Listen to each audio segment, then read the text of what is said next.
Hello, everyone, and welcome to the Trade Ideas Live Trading Room recap for Monday, December the 9th. My name is Barry Anderson, moderator of your trading room. Any questions you may have for me, you can use this email address. This is a link to get into our free room, 100% free. You don't have to be a member of Trade Ideas to be in our free trading room. The room is open between 9 and 3 every day. Well, every day. I keep saying that. Mondays to Fridays, Eastern Time, of course.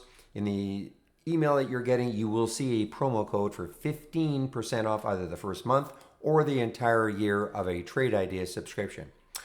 Well, interesting. Right now, as we speak, the Dow is down, SPY is down, NAS is down, but holy smokes, did we ever have some great alerts from both my watch list and also Holly and Neo especially. Let me bring in the chart here. Okay, let me expand the chart just a little bit so it covers up. It's so distracted. There we go. So there is NLTX. The alert was at 5:13. It's too bad it's not on my watch list. Even though I should have been adding it. I should have added it this morning. It was on one of the stocks I was following. I posted that it was one of the ones that I was following, but for some reason I forgot to add it. But look at the percentage gain. I mean, there's the alert at 5:13, and I mean it hit 660. I'm not saying you could have got, you would have got in right at 5:13 and you would have got out right up here. But man, as I always say, give me the middle 2/3, of these sort of percentage moves, and I'll be very happy. Look at the APTO, the same thing. Look at the alert at 310. My goodness, it got all the way up to 398. Tremendous percentage moves. This is actually one that I did trade. It came from my watch list too. My watch list was pretty spectacular also. And what I did was I did auto trade the entries. Okay, I auto traded the entries again for my watch list. Now, unfortunately, I made a mistake at the very beginning. I didn't have the right watch list selected and all. So, for instance, you see IC here earlier or like late, but it actually triggered, as an example, it triggered way back here. Actually, the one I was talking about is SSI. It triggered at 609. And it hit, what did it hit? 609, and it hit, 728. So that's missing from this list. That won't happen tomorrow. I made a mistake, when I was loading my strategy, and I forgot to update it with the new symbol list. A rookie mistake. But anyway, it's very interesting. I mean, I may adopt this. I may adopt this idea of auto trading the entries. I mean, this is in the trading simulator right now. I have taken some of them in my real account, but this has been really interesting. One of the things I also did is I added this change in the last 5-minute column.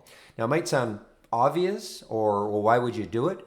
One of the things is that and I sorted also on the open P&L, so I could see the ones that were up the most, okay, in a sliding scale. So with that in mind, if I'm up, I'm seeing the ones that I'm up the most right at the top, but all of a sudden I see in the change in the last 5 minutes, it's starting to get very negative. That's alerting me to, maybe I better take a look at that. And, so I'll click on it, take a look at the chart and see whether or not, okay, this looks like it's over. Nothing is guaranteed, of course, but that's something that I can keep an eye on. And especially when I'm up something, and even if I'm down, obviously if I'm down something but it hasn't hit the stop, this is a great column to keep tabs on. But I found it more beneficial, to be honest, is when I was up something and then it started to drop.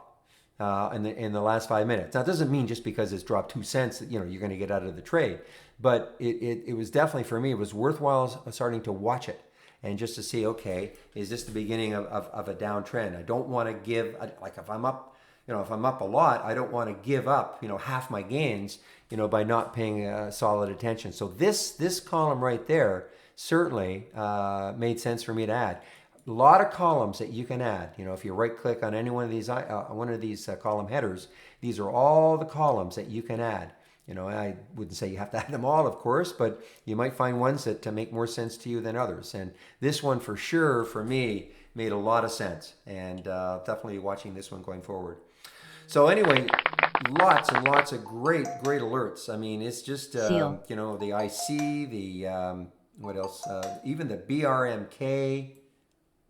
Back this out, put this back on my other monitor. The BRMK, you know, the alert was at what, 1221, 1245. It was a steady one, you know, going over and over and over. So you want this watch list every day. All you have to do is click on new channel bar and then my channel bar and then my windows, okay?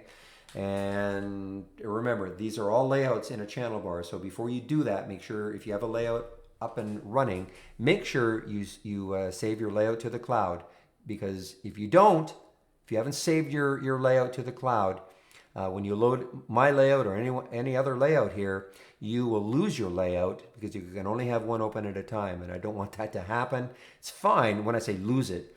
If you've saved it to the cloud, this one will just replace your layout, which is fine. Then you can bring your layout back. And this is what I would do. You have to do this every Monday morning, but here are the 3 windows, okay, that you'll see in my layout. So when you open it up, all you have to do then, and you know, so you open up my layout, just save these individual windows to the cloud. You know, right click, save, CNST. okay. So you save the individual windows to the cloud. Then you can bring back your layout that you like. Then you can load these windows from the cloud back into your layout, and then again save your layout to the cloud. So you can see what's happened. You start off with this layout, you load these 3 windows to the cloud, you bring back your layout, and then you bring back these windows one at a time, and then you save that layout, which now is going to include these 3 windows. And you only have to do that Monday morning, you know, because this will be good to go for the balance of the week. But you have to do it every Monday morning because I changed the name of the symbol list in each in these windows, and I also may make some filter changes over the weekend. So you know, you have to do it certainly at the very least, because I do make the symbol list name change, and also I could make some filter changes. So that's what I recommend you do. Then you don't have to go through the exercise every single day of doing it. But anyway, I mean, it's just been really productive. And I've only been doing this. This is only the 2nd day that I've actually been auto trading the entries and then managing the exits. You know, I just managing the exits, and I see a stop price right there for space as an example. I look at the chart. If I'm up a little bit, nothing spectacular, but if this started to really move down, I don't have to wait for that stop price. All right, I mean, that's not the way I trade. If I start to see, let's take a look at space right now. So I mean, if I started to see this starting to sink, you know, takes out 825 as an example, or what I could do is I could just on the chart move the stop up to 825. I'll do that. That's how easy it is to do it. Because if this goes down to here, I think to me that'd be a broken trade. You know, I mean, there's a lot. Looks like there's pretty decent support right at that at that level. So if it takes that out and moves down, you know, I don't want to be in the trade anymore. So I don't have to wait for the stop that was placed automatically. I can always adjust it, you know, as I see fit, as I see it's trading. So anyway, this has been great. I don't know what to say. This has been you know, eye opener for me, because you've been in this room. It's been 4 years now for this room, a little over 4 years. You know, I have never been a proponent of auto trading anything, but I can see the benefits of auto trading on the entry and then managing the exits on your own. All right, everybody, I want to get back into the room and see what's happening. So I'm going to bring back the capture program. And if you have any questions for me, this is the email address you can use. This is a link for our free room. I'll open the room tomorrow at 9 o'clock Eastern. So I hope everybody has a great evening, and we'll see you in the room tomorrow. Bye-bye.